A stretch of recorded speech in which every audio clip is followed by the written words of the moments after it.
Hello and welcome back to another episode of Critical Reactions with your host Bryan.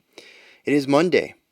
Means we have a new theme. This one's a compare and contrast theme, so it's going to run us through this week and next week. We're going to be looking at bands who changed vocalists. I don't necessarily know what I hope to glean out of this. Maybe it'll just be interesting to listen to two different types of timbres on top of music, but maybe for some bands they might actually change up the type of music they create in order to accommodate the different kinds or timbres of vocals afforded to them. Today, as you probably saw, we're going to be looking at some Black Sabbath. We're looking at the track Killing Yourself to Live, which features Ozzy Osbourne on vocals. Tomorrow we'll be checking out something from Heaven and Hell, which had Ronnie James Dio on vocals. So, let's dive into this one. Killing Yourself to Live.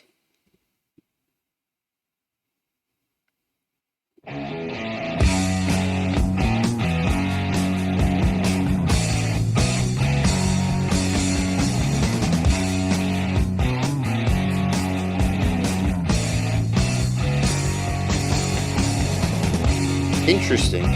Lots of drive here, and then a series of chords back to the drive. And this is just one chord right here.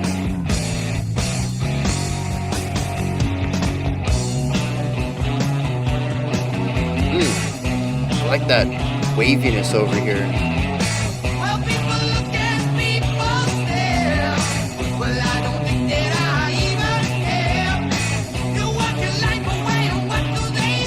There's a lot of movements. The guitar and bass line is a moving riff. The vocals are a moving melody. But also, because of the phaser, I think it is, on the guitar, there's movement within the timbre as well.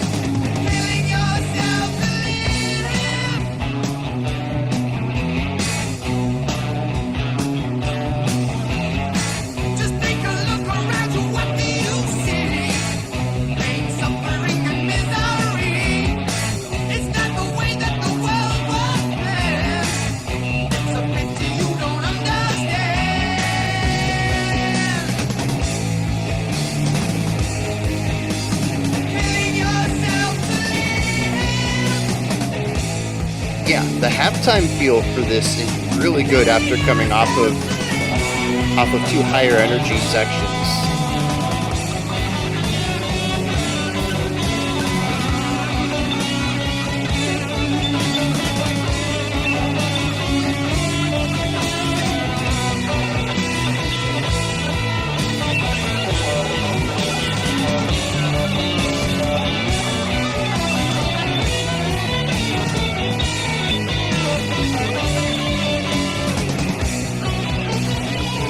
Interesting mix on that.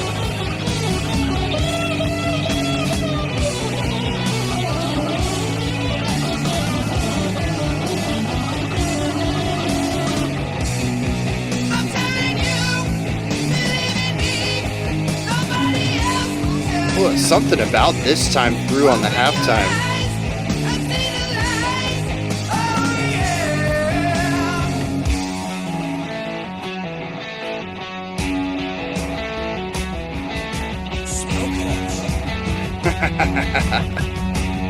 I wonder what was said there.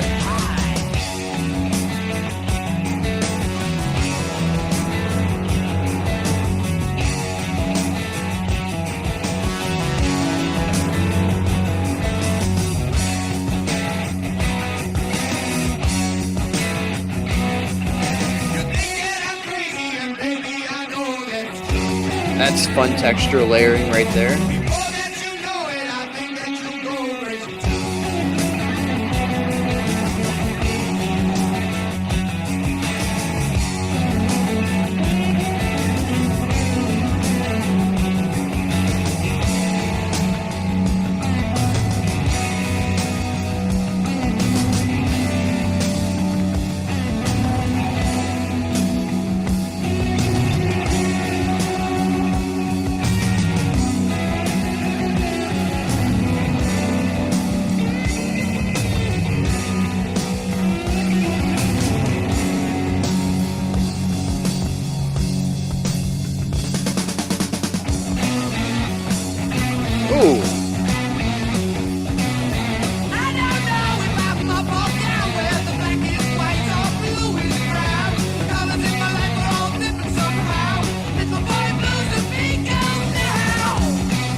So leaving off the punctuating idea on this riff. Yeah.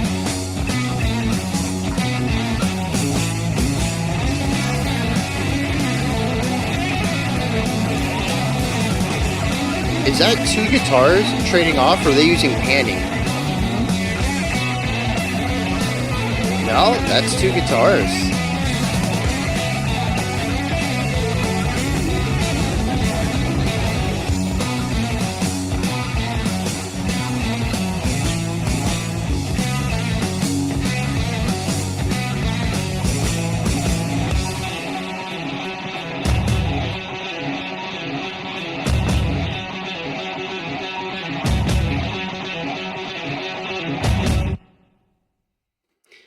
All right. Yeah, that was interesting. Parts of it are what I expect from Sabbath. There's a lot in there though that surprised me. Kicking it off though, we have a pretty strong riff, I think. It's primarily a chord progression, but we hang on to the first two chords for a little bit with some driving riffiness to them. We kind of shape out the chord with movement. The rest of the chords are just strumming the entire chord at once, and we move through them quickly. We sit on that first chord for two full repetitions, and then in the other two, in the other half of this, we move through three or four other chords. It's really wild. It is this. It's this shifting focus of, really leaning into one sound and then rushing through the rest. It's about this push and pull of sitting in a moment and then driving through the next, and then sitting in a moment and driving through the next. It's it's a feeling of weightlessness and then drive. What's interesting is the weightlessness has a little bit of anticipation to it. It does feel like it's at rest, but ready to go somewhere. Has a little bit of that tension in it, wanting to move to another chord. So it doesn't necessarily feel like relaxation. It just feels like standing still for a moment. The destination is still ahead of you, but you just want to smell the roses for a second. And this push and pull between rest and drive is something we hear all throughout this song. Even look at the final minute of the song. Constantly going between that faster and then the bum bum bum bum bum, slowing it down just a little bit, having those moments of almost feeling like the top of an incline on like a roller coaster. You had speed coming up, and now you're kind of hovering up here for a little bit, and then you're going to dip down, and you're going to increase in speed. It's that weightlessness at the top before the G-force slams into you again. This whole feeling of drive and release, drive and stillness exists almost in every part of this song. If it isn't something that you find in a specific section, if you listen to two sections back to back, you'll find this. This band does an excellent job at crafting this ebb and flow throughout the song, of controlling the speed and the intensity and allowing the listener to be on this ride with them. And it's written right there, clear as day, in the first riff, all by itself. It's already showcasing what the core compositional motif is going to be in this track. I think that's pretty impressive. And they find a lot of ways to explore this too. It's a simple concept, the push and the pull, the drive and the still, and they find a lot of ways to explore that never really gets boring. This is definitely not a song I would describe as boring. I'd say maybe even it's paced a little too quickly at times, but certainly not boring. A lot of that comes down to the memorability, how catchy everything is. The guitar riffs. I really only have to listen to this song once, and I can still hum back one or two of the riffs. It probably wouldn't take but another listen or two before I could probably hum most riffs back at you. The vocal melody is very catchy. This is a song that is designed, well, maybe not designed intently, but if anything, unintentionally designed to become an earworm. Everything in it has a strong, is a strong hook. Even the bass line, as much of it's just walking a bass line, shaping out chords and providing this consistent rhythmic pattern with a rising and falling series of pitches that give us harmonic information, it also is something rather memorable.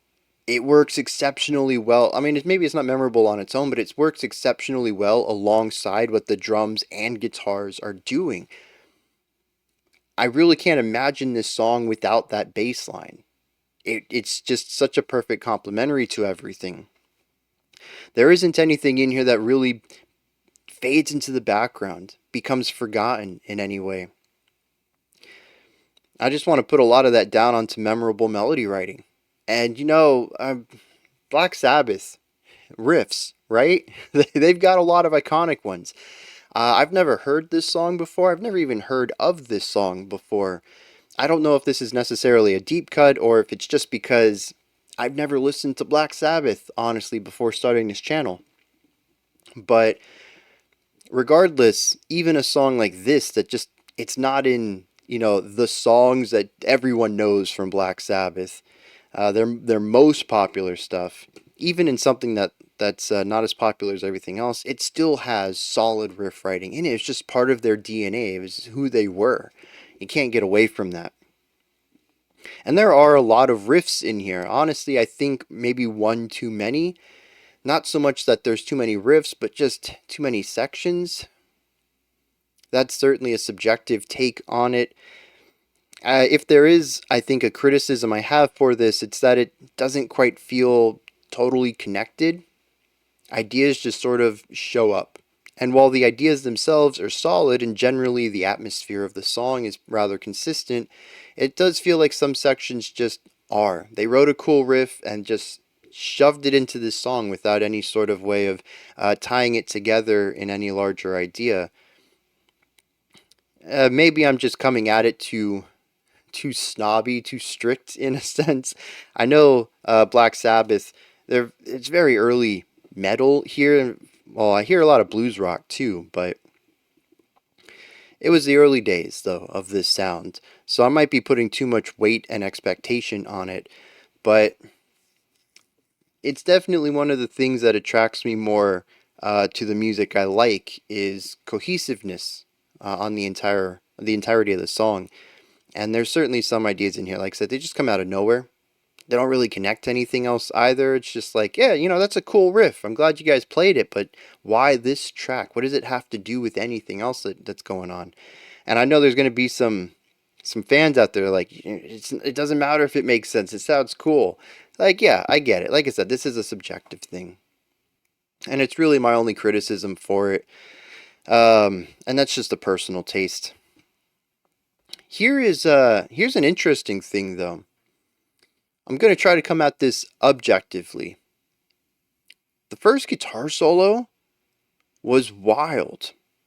Part of it is the production. We have the lead guitar, which is the one that I think I'm going to classify it as the lead because they're playing a moving melodic line. It's linear, they start here, there's no looped riff, they just continue to explore a melody that feels like it's language. The next note makes sense because of the notes that came before it, just like sentences make sense. This word's placement here is perfect because it lines up with the words that came before it and it all comes together to tell something. That makes sense. There's a rhythm guitar underneath this that is doing this rhythmic idea with single notes, the pedal tone for the chord that we're in. We have a slow moving chord progression. It really takes its time with each chord, and the guitarist just strums the root note on a bit of a higher pitch on it, but still the root note of it in these different rhythmic patterns, constantly rising in tension as the notes continue to rise, not really moving towards any sort of resolution, just increasing the tension. This feels foundational. You're basically giving me the least amount of harmonic information you can, a root tone, and just holding it out. It's basically a slow moving drone at the bottom of this song, but it's louder than the lead guitar. It's also kind of noisy. When you pair them together, there's not a lot of rhythmic lining up that we have between the two of them, and so rhythmically there's a bit of clashing. Harmonically, most of the notes tend to fit, but again, production wise, it's mixed invertedly. It's supposed to be the supporting sound for the lead so that we can hear these really strong note intervals, and instead it dominates the sound and the moving part becomes the foundational, but it's moving. It can't be a foundation for anything. The whole solo section felt really awkward to me. I don't think the idea is bad. I really think it's an execution thing here. Part of it is production, which again, I feel really bad bringing production up for something as old as this. It came out somewhere in the 70s. Well, this video comes from 75, so early to mid 70s for this song. Production, taste, sensibilities, common practices were totally different than they are today. I mean, we have 50 years of listeners' ears changing, also of technology improving. There's lots of things that are going to change what was acceptable or even good or even desired as far as sound production. Or even possible. I suppose that's another one right there. But this just feels wrong to me in so many ways, but there's also just a lot of clashing between these two ideas. Production aside, the composition is cluttered, which is wild to say when you're only talking about two instruments. They're really not taking up a lot of space, and it's a lot of information to take in, and maybe that's the point of it. It just stands out to me. Like I said, I'm trying to come at this as objectively as I can. Maybe there's a reason for this level of clash because the rest of the song is really cohesive. The bass, the guitars, I talked about how well they work together alongside the drums. The vocal bits usually work well with everything else. The only place things really got noisy was the first verse or first chorus that I had mentioned. There were like three moving lines, plus one of the guitars had like a phaser effect on it, so we actually had sonic movement as well, and it was also just a very cluttered sound there at the beginning. But the longer the song went on, the more cohesive everything became, and supporting ideas supported lead ideas. Everything made more sense. It was just that part at the beginning and the solo that felt cluttered. Like the music became antagonistic with itself.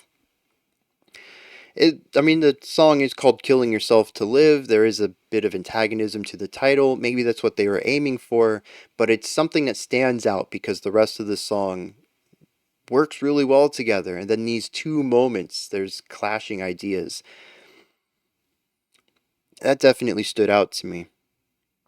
There are some cool techniques going on in here too. I like the snare focus on the drums. Lots of great, well, I think great's a good word. Lots of great drum fills in here. They're simple compared to modern times, especially, well, even to earlier progressive bands. Um, but I think they're still solid drum fills for what they're doing. They drive the intensity, they drive the information through, they progress us into the next concept, and they're engaging. So yeah, simple but great. Simple yet effective. That's a good phrase for that. Um, there's a part towards the end of the song where the guitars and vocals had the same melody line, same pitch. I really like that texture layering. That worked really well. And a lot of the driving elements towards the end of the song I thought were great because of the contrast that came before it. There is this fantastic halftime feel that we enter in, I guess, about 3 minutes into the song, and we revisit not too long before the ending. This works so well. Remember, I was talking about the push and the pull, talking about the ebb and flow of the song, the stationary and the momentum. This is the stationary. The entire song has had a brisk pace to it, some faster than others, but generally speaking, it's about moving forward, nothing really about standing still. And then this section comes in. We cut the tempo way down and we focus on atmosphere rather than riffs. There are still moving parts in the guitars, the vocals still have moving melody, but overall it feels like a weightlessness. But what I really like about this is that it treads a very fine line. This term was probably not even around at the time, but it has doomier elements to it. There are more brooding chords used here, and it feels weightier. It obviously isn't doom metal, but I can hear how this might have influenced bands that eventually influenced and evolved into doom metal. Um, and it really works. It's an interesting element of levitation, of weightlessness with a crushing gravity. Emotional versus compositional weight. That schism right there is really effective. But what I love even more is that these chords that feel really heavy and weighty are juxtaposed with chords that are a bit brighter. Generally speaking, this song is quite positive emotionally.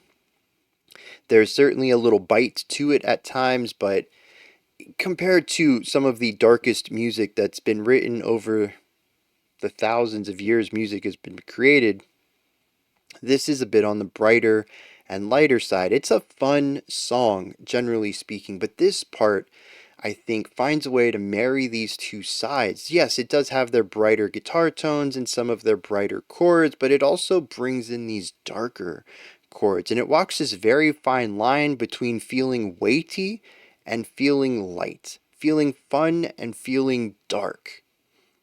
And I like this line that it walks, trying to capture both sides simultaneously, and I think it does a great job at that. It is another way of providing a bit of contrast in this song, and when we pull out of that into that really fast driving final 40 seconds of the song or so, it's like being pulled out of the muck and being shown is something more energizing, something more lively.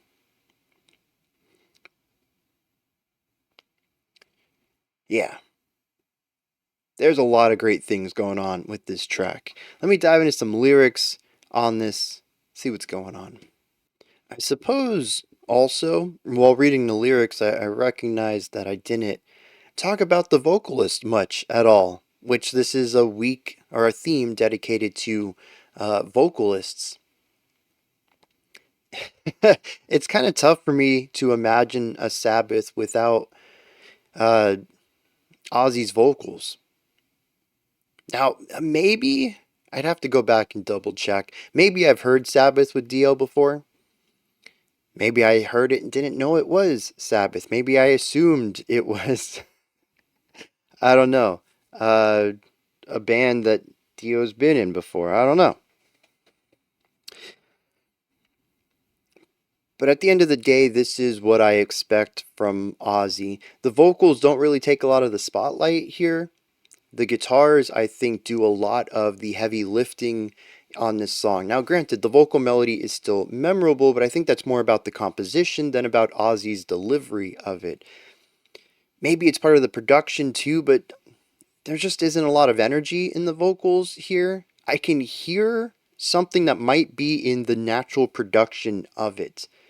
They are some higher pitched notes. I don't know how that compares to his speaking voice. I don't know where this fits in his range. It sounds rather comfortable though. And while I can hear a little bit of electricity to it, a little bit of energy, it generally feels a bit flat for me, especially compared to the bite of the electric guitars, the crack and punch of the drum kit. Um, it kind of it's kind of just there. Part of this may be the production. The sound of this as a whole is a bit mid-fi, and again, that's probably because of how it was recorded. I'm pretty sure this was recorded on tape, so who knows how good the source quality was on this before they digitized it and put it into a video and the compression of YouTube as well is going to play into that a little bit. But the vocals just end up feeling a bit flat. And I think some of that is on Ozzy. I've heard his vocals even on better produced songs. Although now I kind of want to go back and listen to the No More Tears album, because what I hear in my head from when I was like 5 or 6, it's probably not that. It's been decades since I've heard that, and that's really my only exposure to Ozzy. I didn't know about Black Sabbath until way after I heard No More Tears. I thought that was just, Ozzy had his band. I had no idea that he came from Black Sabbath.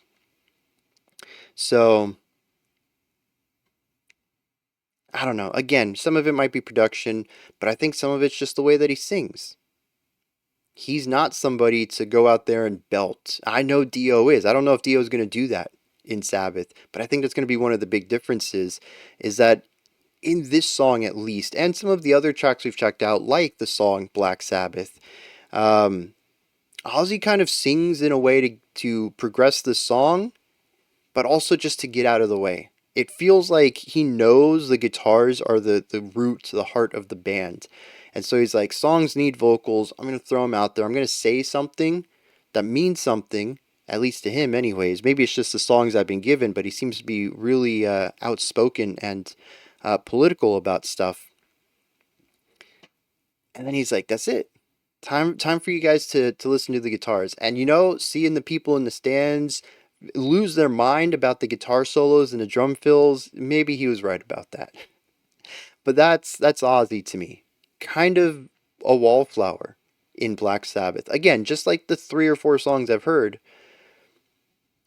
doesn't really steal a lot of attention, doesn't really take the spotlight. He's in the lead because he's the vocalist, but he does his best to just not hog the attention. And I think that's an interesting way to do this. It's also interesting how Black Sabbath was one of the first metal bands, and in general, a lot of modern metal has growling that to me just fades into the background. It's sort of the same thing going on, where a lot of listeners are there for the guitars and the drums. Sabbath, if this is true, like I don't know if this is actually why Ozzy sang this way, but if it's true, he was way ahead of the curve. He already knew why people were listening to metal before metal was even a word. Well, a term, anyways, for this type of music. That's interesting. Lyrically, this song is about, killing yourself to live. It's about doing hard work in order to have the money, the funds to live. And I guess this might have been controversial at the time. He talks a lot about people looking at him weird for having this opinion. Verse 2 says, take a look around. What do you see? Pain, suffering, and misery. It's not the way the world was meant to be. It's a pity, and you just don't understand. Verse 1 says, you work your life away, and what do they give you? You're only killing yourself to live. The bridge basically just says, nobody tells you this, but I'm telling you this, and you might think I'm crazy, but it's true. The outro is interesting, gets a little more metaphorical here. It says, I don't know if I'm up or down. I don't know if black is white or blue is brown. The colors in my life are all different somehow. Little boy blue's a big girl now, so you think it's me who's strange, but you've never had to make the change. Never give your trust away, you'll end up paying till your dying day. Now the last 2 lines perfectly make sense with everything else. Don't give your trust to someone who's going to work you to the bone. You'll end up paying for that. But everything else is just about change in general. And I think it's more of a giving permission to people to change their mindset on things. If you think I'm wrong, explore it. Question life. If at the end of a series of questioning you still come to the conclusion that I'm wrong, so be it. Otherwise, though, don't be afraid to make the change.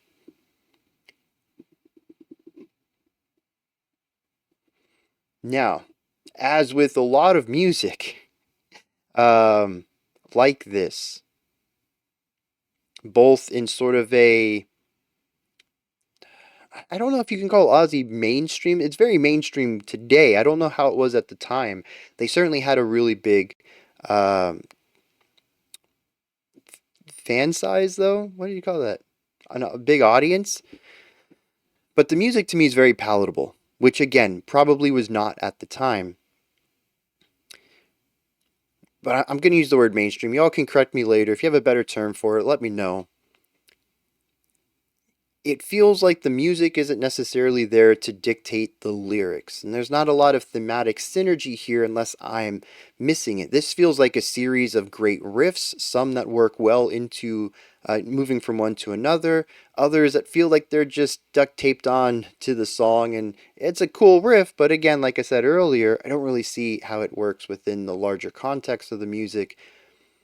The lyrics certainly don't match any of this. I didn't hear any licks that sound. Oh, you know what though? Those two antagonistic points. I can kind of see that in here. Having a lot of elements going off all at the same time to create something cluttered and noisy, like it's clashing with itself, is this concept possibly of working yourself to the bone in order in order for you to afford to live. It's sort of this clashing of the inside of, do I really want to do all this stuff? No. I'm breaking my bones. The manual labor's tough on me, but I need that money to live. And so even though you don't want to do it, even though you know it's harming you, you do it anyways. That could be an internal clash that those solo sections are trying to sonically communicate. I feel like that's a bit of a stretch, but if I were to try to make some connection between the lyrics and music, I think that's the only one I have. I'm curious, though, how other people feel about this. These are just my thoughts on Black Sabbath's Killing Yourself to Live. What do you think of this? Is there anything that stood out to you? Anything that you would like to add on to what I said or correct me on? Maybe you have your own interpretation of things. Please put all of that and any other thoughts you have down into the comments section. Above that, in the description box, you'll find a link to Linktree. It takes you here. You can find links to my music, ways to support the channel, a link to the Discord server, and so much more. Above that, if you could, like, subscribe, and ring the bell. I greatly appreciate all three of those. That wraps it up for today. I'll be back tomorrow, though, 5 p.m. Eastern Standard Time, 9 p.m. UTC. We're going to check out some more Sabbath, this time with Dio. Until next time, remember to be critical, not cynical, of the music you listen to, and have a fantastic morning, afternoon, or evening, whenever you choose to watch my videos.